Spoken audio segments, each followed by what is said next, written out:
Britain has launched one of its toughest anti-Russia sanctions packages yet, targeting what London calls Moscow's hostile and heinous activities across Europe and occupied Ukrainian territories.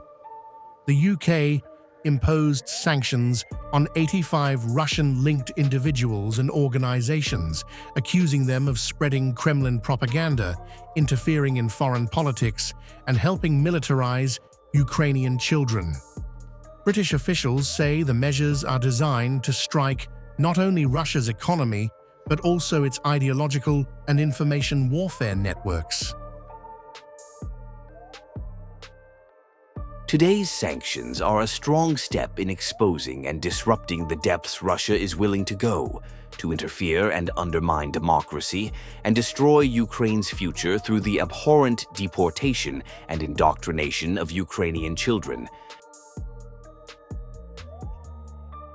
Among the biggest targets is Russia's powerful information influence structure.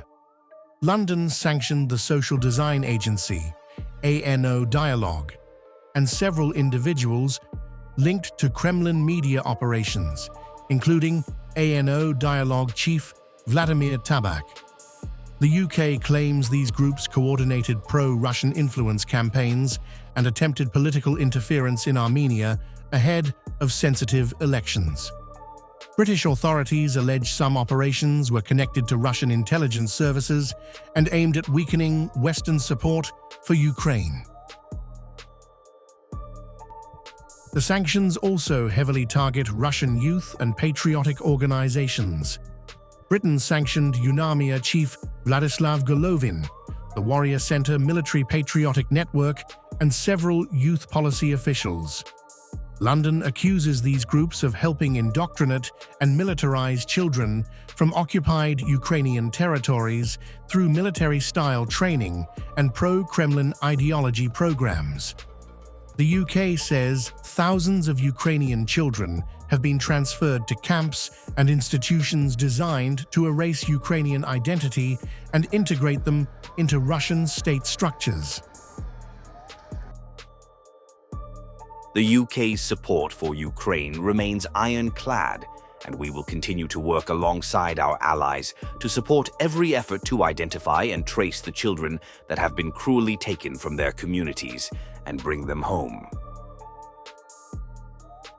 Several institutions in Crimea were also hit by the new sanctions, including Sevastopol State University, the Yolochka Orphanage, and youth centers in Yevpatoria. Britain claims these organizations are part of Moscow's wider effort to integrate occupied territories into the Russian state system.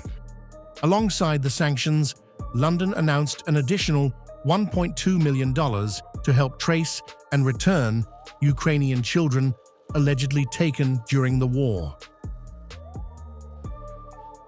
The latest sanctions show how the Russia-West confrontation is now expanding far beyond the battlefield. Britain is increasingly targeting Russia's media networks, youth movements, educational institutions, and ideological infrastructure alongside its military and economic systems. Moscow is expected to dismiss the accusations as anti-Russian political warfare, but London says pressure on Kremlin influence operations will continue to intensify.